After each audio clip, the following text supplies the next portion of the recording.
நான் போன பதிவுலேயே சொல்லியிருந்தேன், இந்த மாதிரி என் வீட்டுக்கார் வந்து கேஸை வாபஸ் வாங்க சொன்னார் அப்படின்னு சொன்னேன். அவர் பேர் அமிர்தராஜா, நல்லா கேட்டுக்கோங்க. நான் வந்து சொல்கிறேன், பல நேரத்தில் தொடர்ச்சியாக வராதனால நீங்கள் மறந்துடக்கூடாது. அவர் வந்து கேஸை வாபஸ் சொன்னது முடியாதுன்னு சொன்னதுனால, நான் வேலை பார்க்குற ஸ்கூலில் தேவகோட்டில் ஜான் பெண்கள் மேல்நிலைப்பள்ளி ஹையர் செகண்டரி ஒன்று இருக்குது ஓரிரு வழக்கில், அங்கே உள்ள ஸ்கூலில் வந்து நேரடியாக பேசாமல் அங்கங்கே ஃபோனை பண்ணி பெரியவங்களை வச்சு அங்கங்கே பேசி, அவங்க சித்தப்பா ஒருத்தருக்கா தமிழ் கானிஸ்லாஸ்ன்னு சொல்லிட்டு மதுரையில் எல்லாரையும் வச்சு பேசி என்னை வந்து வேலை இல்லாமாக்குனா சம்பளம் இல்லாமாக்குனா கேஸ் நடத்த மாட்டேனா. எப்படி ஒரு நல்ல எண்ணம் பார்த்தீங்களா? 2 குழந்தைங்க பிச்சை எடுக்க முடியும். நீங்கள் படிக்க வச்சிடலாம். அவங்க படிக்க வச்சா நீங்கள் எங்கள் அண்ணன் என்னை உசுரை கொடுத்து படிக்க வச்சேன். படிக்க வச்சு நீங்கள் அந்த படிப்பால் நான் வேலை பார்த்தேன். 7 மாதம் சம்பளம் இல்லாமல் வேலை இல்லாமல் ஆக்கி வச்சிருக்க ஒரு சிஸ்டர் பொம்பளை. அது பேர் என்ன தெரியுமா? சிஸ்டர் அமலூர் போவான், கரஸ்பாண்டன்ட்டு. நான் என்ன கேட்குறேன், குடும்ப பிரச்சனைகள் தலையிடுறதுக்கு உங்களுக்கு யார் ரைட்ஸ் கொடுத்தா? உங்கள் ஸ்கூலில் வந்து நான் ஒழுங்காக வேலை பார்த்தேனா என்னை சொல்லுங்கள். வேலை பார்க்கணும்னு சொல்லிட்டு 100 ரிப்போர்ட் கொடுத்துருக்கேன் சிஓ ஆஃபீஸ்க்கு. அது போக சிஓ ஆஃபீஸ் வந்து கலெக்டர் ஆஃபீஸ்க்கு போயிருக்கு. நான் அதெல்லாம் பண்ணது உண்மைன்னு சொல்லிட்டு நிரூபிங்க. நான் நாளைக்கு உங்கள் ஸ்கூலுக்கு வரல. அதெல்லாம் பண்ணது நான் பொய் அப்படின்னா நீங்களாம் என்ன பண்ணுவீங்க? அப்போ உங்களால் அதிகாரம் தான் எதுவும் பண்ணுவீங்களா? அந்த தலைவர் வந்து எப்படின்னா ப்ரொவின்ஷியல் சிஸ்டர் லீமா, அவங்க ஜாதிக்காரத்தை கொண்டு வந்து இங்கே போடணும் அந்த ஸ்கூலில் அப்படின்னு ஒரு ஜென்ஸை கொண்டு வந்து லேடிஸ் ஸ்கூலில் போட வச்சுருக்காங்க 7 மாதமாக.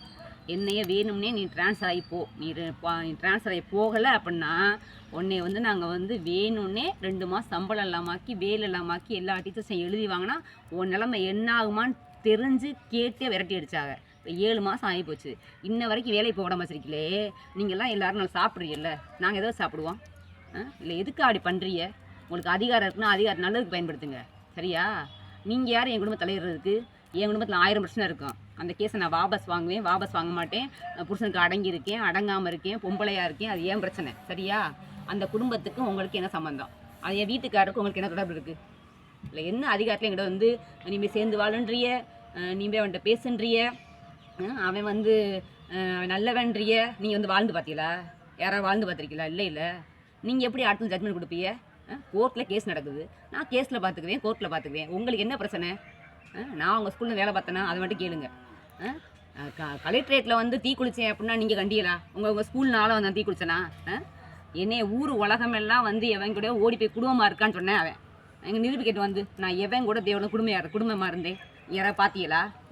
நீங்கள் எப்படி சப்போர்ட் பண்ணுவீங்க? உங்கள் நிர்வாகத்துக்கு வந்து என்ன அதிகாரம் இருக்குது? எந்த அதிகாரத்தில் வந்து எனக்கு வேலை நிப்பாட்டினீங்க? சம்பளம் இல்லாமல் எதுக்காக ஆக்கி வச்சிருக்கீங்க? நானும் என் பிள்ளைகள் நாளைக்கு வந்து உங்கள் ஸ்கூல் வாசலில் பிச்சை எடுப்போம், சரியா? பிச்சை எடுக்கிறான், ரைட், ஓகே. அந்த கரஸ்பாண்ட் வந்து நெஞ்சில் ஈரம் இல்லாத சிஸ்டராக இருக்குது. அதுக்கு லாயர்ஸ் வேறு சப்போர்ட் பண்ணுறீங்க. எதுக்காக சப்போர்ட் பண்ணுறீங்க? அப்படி என்ன ஒரு குடும்பத்தை கெடுக்க நீங்கள் சப்போர்ட் பண்ணுறீங்க? இந்த கும்புற காளியாத்தா ஒன்று இருக்கா, உசுரோட தான் உட்காந்துருக்கா. கண்டிப்பாக உங்களை கேட்பான். நான் திரும்பவும் சொல்கிறேன், என் வயிற்றுல வாழாதீங்க, சரியா? எங்களுக்குள்ள விலையை ஒழுங்காக கொடுங்க, சம்பளத்தை கொடுங்க. இல்லை நான் கண்டிப்பாக வந்து கண்டிப்பாக நாங்கள் ஸ்கூல் கேட்டில் உட்காந்து பிச்சை எடுக்கிறோம், அல்லது பட்டினியாக சாகுறோம். அதுக்கெலாம் அந்த யார் பொறுப்பு? அது நிர்வாகம் தான் பொறுப்பு. அந்த நிர்வாகத்தில் தான் பொறுப்பு. அந்த நிர்வாகி கரஸ்பாண்ட் அமலூர் தான் பொறுப்பு. கொஞ்சம் கூட நெஞ்சில் ஈரமே இல்லாமல் 2 குழந்தைய வச்சு எப்படி பிச்சை எடுத்து பியாதீங்க முடியும் உங்கள்கிட்ட உட்காந்து? பொம்பளையா நீ நான் கேட்குறேன். நீ ஏதாவது தின்னுட்டு உட்காந்துருக்க? நிர்வாகியும் முகரையும் பாரு, கேடு கட்ட பொம்பளை. நீ நாசமாக தாண்டி போவேன். அந்த பார், இந்த காளியத்தவன் சத்தியமாக சொல்றேன், நீ விளங்கவே மாட்டேன், நாசமாக தான் போவேன். கோயில் அடி தூத்துறேன், நீ உருப்படவே மாட்டேன். அவன்கிட்ட போய் கழிச்சு உட்காந்துரு. அவனை போய் கேளு, அவன்கிட்ட போய் அவன் நல்லவனா அவன்கிட்ட போய் கேளு. அவனை நீ வாழுவியா? என்ன கேட்டேன்னா, ஒரு கரஸ்பாண்ட் பொம்பளை என்னை பார்த்து இந்த ஆத்தா உட்காக்க சொல்லக்கூடாது அந்த வார்த்தையெல்லாம் தேவடியான்னு கேட்குறா, ஊர் மேய்கிறான்றா, புருஷனுக்கு அடங்காமல் தர்றான்றா, இந்த படிக்கிற சாபக்கேடான் நாய் மாத்துறானா, கேட்டோடுன்னு ஸ்கூல் கேட்டை தள்ளி விட்றான் அந்த பொம்பளை. இதை நானும் ஒவ்வொரு கம்ப்ளைண்டாக கொடுத்து வரேன். யாருமே மனசு இல்லையா? கோர்ட்டு தான் நீ தீர்த்திக்கணுமா? அப்போ எல்லா கேஸையும் கொண்டே கோர்ட்டில் போட்டுறிய, எல்லா பிரச்சனையும் கோர்ட்டுக்கு கொண்டு வரிய. அப்புறம் கோர்ட்டில் தீர்ப்பு வர 3 வருஷம் ஆகுது, 5 வருஷம் ஆகுது, 10 வருஷம் ஆகுது. ஏன்னு சொல்றீங்க? அப்படி தான் ஆகும். நீங்கள் பிரச்சனையை சிஓ ஆஃபீஸில் தீர்த்து வைக்கிற பிரச்சனை சிஓ ஆஃபீஸில் தீர்த்து வைங்க. டிஓ ஆஃபீஸ் பிரச்சனையை டிஓ ஆஃபீஸ் தீர்த்து வைங்க. கலெக்டரேட்டில் உனக்கு கம்ப்ளைண்ட் கொடுத்தோமா, உங்களால் முடிஞ்சால் கலெக்டரேட்டில் தீர்த்து வைங்க. போலீஸ் ஸ்டேஷனில் கொடுத்தோமா, கம்ப்ளைண்ட் கொடுத்தோமா, போலீஸ் ஸ்டேஷனில் என்ன முடியுதோ அதை தீர்த்து வைங்க. எட்டாந்து கம்ப்ளைண்ட் பண்ணி பஞ்சாயத்து சொல்கிறீங்களா? பஞ்சாயத்து சொல்கிறவங்க நியாயமாக பேசுங்க, 2 பக்கமும் நீங்கள் தீர்த்து வைங்க. தீர்த்து வைக்கக்கூடிய பிரச்சனையை அப்புறம் நீங்கள் தீர்த்து வைக்க மாட்டேன்றீங்க. எல்லாருமா சேர்ந்து நாடகம் ஆடுறிய. அப்புறம் எதுக்கா கோர்ட்டில் கொண்டே போடு. நான் என்ன கேட்குறேன், எல்லாத்தையுமே கோர்ட்டில் பார்த்துக்கணும் அப்படின்னா நீங்கள் எல்லோரும் எதுக்கு இருக்கிறீங்க? என்ன காரணத்துக்காக இருக்கிறீங்க? மற்ற அலுவலகங்கள் எதுக்கு? இந்த நெஞ்சில் ஈரம் இல்லாத லாயர்ஸ் எதுக்கா அப்படி சொல்கிறிய? திட்டம் போடுறிய எங்களுடைய குடும்பத்தை கெடுத்து குடிச்ச நாளைக்கு எங்களை கொல்றதுக்கு திட்டம் போடுறீங்களா? அப்போ நானும் என் குழந்தை செத்து போயிட்டா நீங்கள் நல்லா இருப்பீங்களா? நல்லாவே இருக்க மாட்டேன். திரும்ப தரேன், நாசமாக தான் போவிய, நாசமாக போயிடுவிய. இந்த காளியாத்தவன் சத்தியமாக நாசமாக போயிடுவிய, அழிஞ்சு போறிய, நாசமாக திருவிட போறிய. அப்படி பேரும் எங்களை விட்டு பாடுபடுத்துறிய. 2 குழந்தை 5 மாதம் ஸ்கூல் போகல. இந்த பிள்ளை எப்படி படிக்கிங்க? என் பொண்ணு இந்த 9th படிக்க, அடுத்த வருஷம் 10th. நீ வந்து படிக்க வைப்பியா? இந்த பச்சை பிள்ளை இந்த உட்காந்துருக்கேன், இந்த பார் காமி, இந்த பிள்ளைய காமி பாப்பா, அந்த பிள்ளைய காமி. இந்த 5 மாதம் ஸ்கூல் போகல.